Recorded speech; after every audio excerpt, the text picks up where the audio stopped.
Hi everyone, welcome to the Whiteleyverse with me, Connor Whiteley, for another daily short story. Now, before I start today's story, please remember to like, comment and subscribe to the channel so you don't miss any new content, and the engagement really helps the Whiteleyverse with the YouTube algorithm. Also, if you want to buy this short story and any of my other fiction, then they're available from all major ebook retailers and at your local bookstore and local library if you requested, and you can order paperback copies from Amazon. Now, here's today's short story. I hope you enjoyed just as much as I did writing it. Loving the family recipe. As much as I, Alex Hill, really did love seeing, talking to, and spending time with my neighbor Ruby Jones, even I had to admit I really didn't want to get involved in this family recipe business. She had managed to corner me in the lift that led from the wonderfully warm, Christmassy, joyful reception area to our apartment building. I still didn't understand how the building owner had managed to cover every single little surface in red, blue, and green tinsel and somehow make it work, but he managed it. Now, as the lift rose up, which was a little dirtier than usual, and someone had decided to draw a massive cock on the cold gray sides of the lift.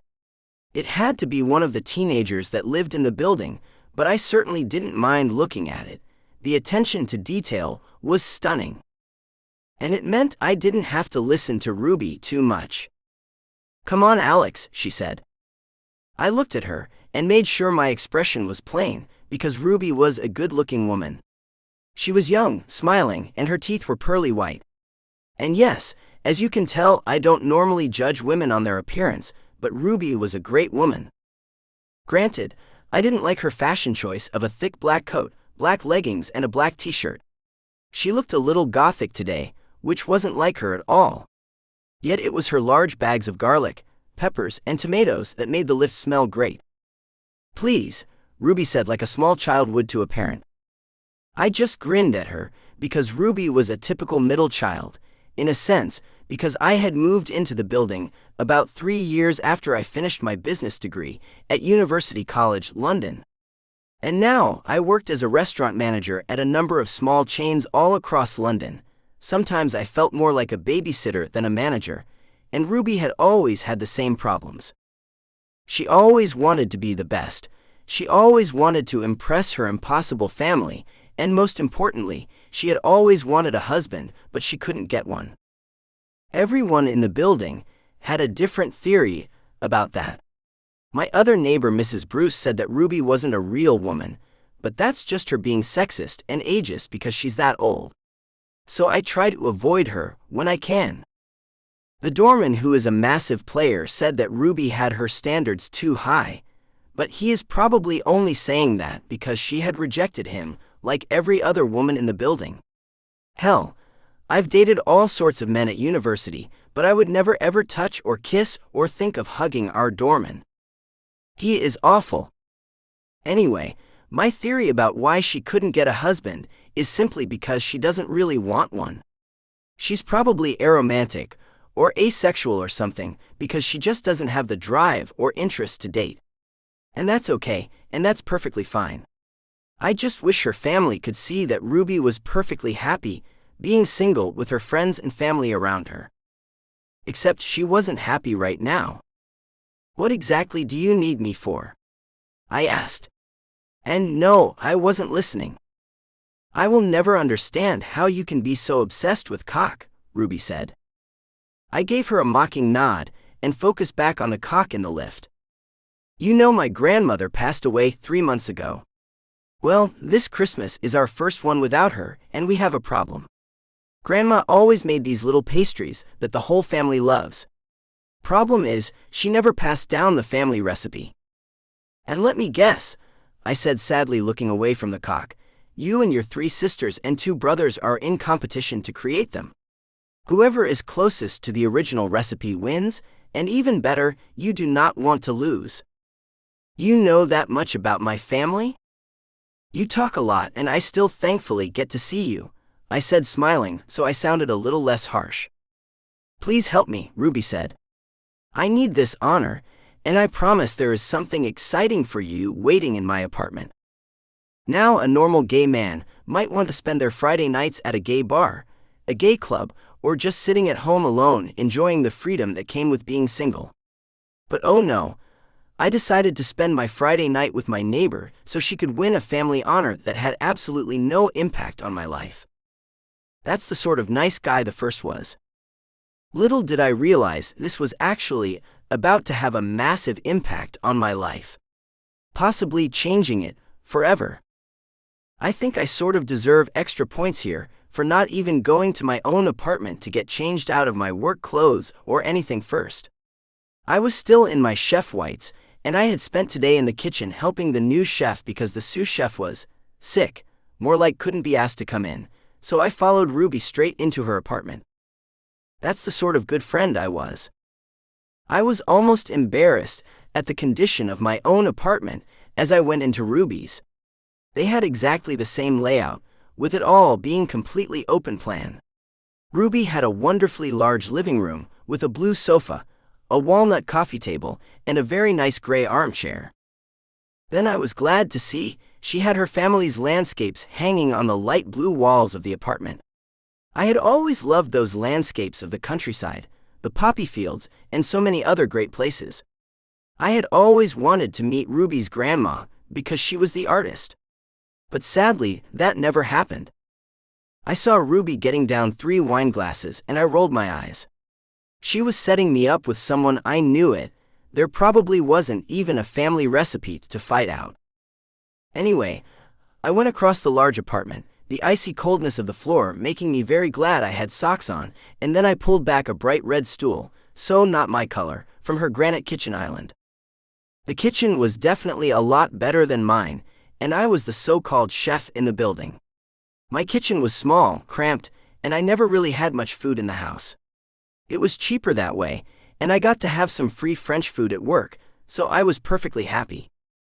But the delightful aroma of creamy hazelnut latte with a splash of vanilla that filled the apartment really made me smile, as Ruby sprayed some of her new perfume. "So what do you need?"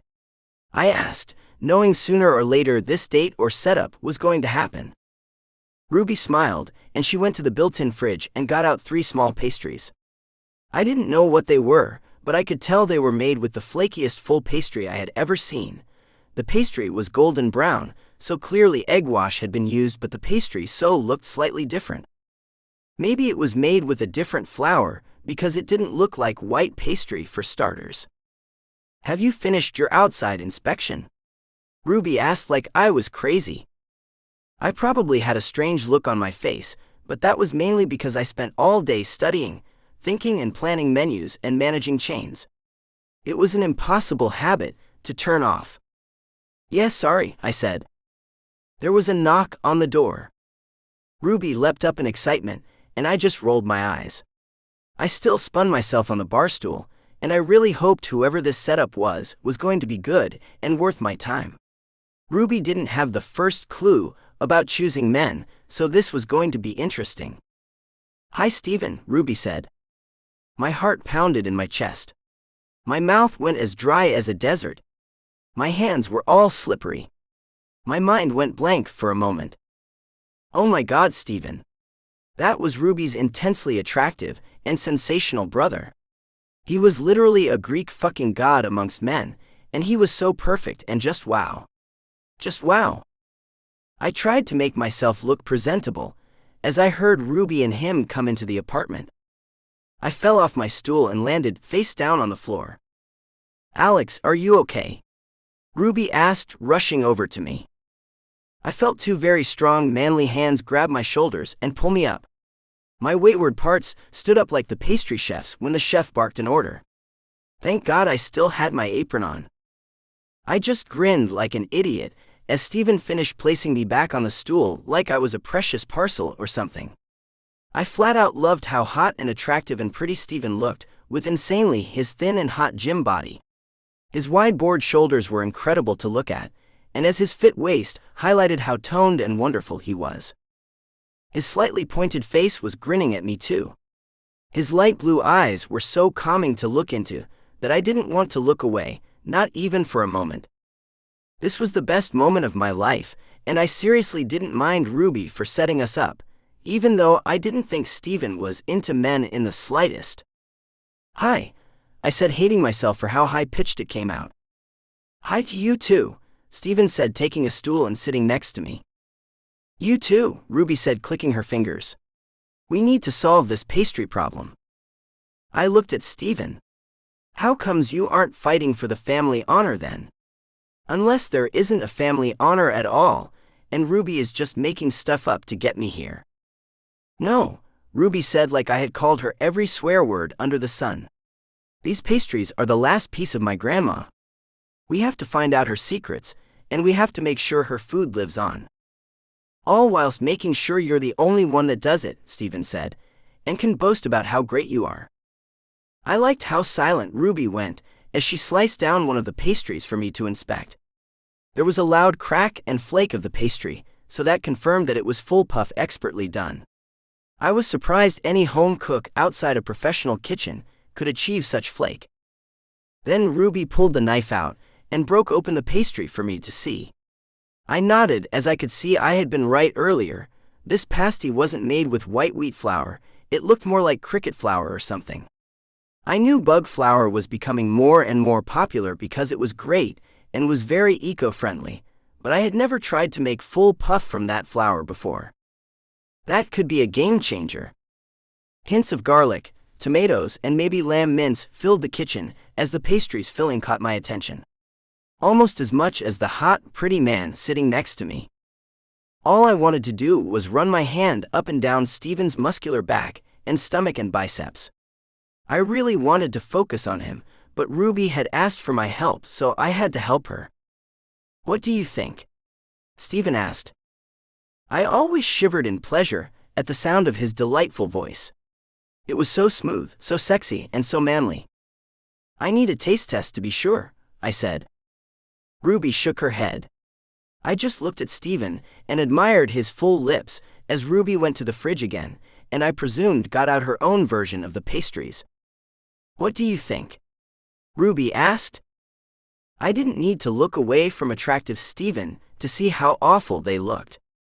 I knew her cooking, and I could see it all in Steven's eyes.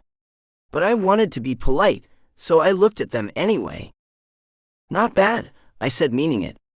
The flake wasn't as good as her grandma's, but the flake was good for an amateur baker. There wasn't as loud a crack as Ruby sliced into the pastry. Yet the filling looked slightly less vivid in its red color. The pastry in Ruby's version was made with white wheat flour, and I just knew they were going to taste differently. "You look really good when you concentrate," Steven said. "Your eyes are so focused, and there's a little vein in your right eyebrow that pokes out." I grinned like a little schoolboy. It was great to know he was focusing on me as much as I was him. "Gay boys focus, focus, focus," Ruby said. I picked up each of the pastries and took a small nibble off each one. Grandma's version was rich, juicy, and there were so many tones and layers to the flavor that I was seriously impressed. I was getting so many hints of different types of garlic, cheeses, and herbs. Even the mince had to be prepared and boiled for a long time to be this good. I knew I had tasted it before, but I just couldn't place it. Then I tried Ruby's and forced it down. It felt like swallowing glass, and Steven placed a sensationally warm hand on my right leg. How the hell I didn't come at the moment, I don't know. He was so damn hot. "So?" Ruby asked. "What do you think?" "I don't believe she cooked this," I said, not realizing I was going to say that until the words just slipped out. "What?" Ruby asked. "What the hell do you mean she didn't cook these?" I looked at sexy Steven, and I so badly wanted to take him over to the sofa and sit so close to him that I could feel his body warmth against mine. Sadly, we couldn't do that just yet. "What do you mean?" Steven asked like I had a real point, and I was an important person that had to be listened to. "The slight nutty tang of the pastry that comes from cricket flour. That puff pastry is professional level, and that is hard to do. I don't know anyone who is using bug flour in puff pastry. And there are too many flavor profiles in that filling for an amateur to do," I said. Steven nodded like I was absolutely correct. She had to be the cook. She said so, Ruby said like an angry child. She never lied. You're a French chef, so you have to be wrong. I laughed, and then I clicked my fingers. I knew exactly where I had tasted that filling before. About a year after I met Ruby, I had been talking to her mom on the way to work, and she had mentioned this great little town in northern France. So I went there 3 months later, and I brought the little pastries her mom recommended. As much as I didn't want to stop looking at Stephen because he was damn attractive, I got out my phone, Googled the French bakery in northern France, and I just laughed. Your grandma didn't make these pastries. She brought them every year without fail, I said. Stephen took my phone and laughed. I went to get my phone back, but Stephen grabbed my hand. And I gasped at how smooth, silky, and warm his hand was. I loved feeling him, and I could tell he was enjoying it too, as he subtly rubbed my hand. I'm ordering some, Stephen said. We might as well keep Grandma's tradition alive. I laughed. Are you really going to keep buying them and claiming them as your own? Clever Grandma, Ruby said, grinning. That was just typical of her. Yeah, that's my plan. Me too, Stephen said as we all stood up and went over to the sofa and armchair. I was about to sit down when Stephen gently grabbed me and pulled me close so we could sit next to each other. I flat out loved feeling his hard body against mine, and the feeling of his body warmth was sensational. I so never wanted this moment to end. So, I said, are you free tonight? I was thinking we could go over to my apartment. And do what? Stephen asked seductively.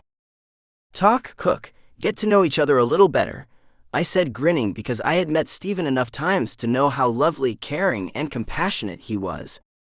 He was a nurse trainee and he was always the happiest person in a room. He was always the most cheerful, and if someone ever needed him, he was always there. Just like how he was always there for Ruby and trying to give her the validation the rest of her family never gave her. I would love that, Stephen said, taking my hand in his, and I shivered in pleasure at his touch.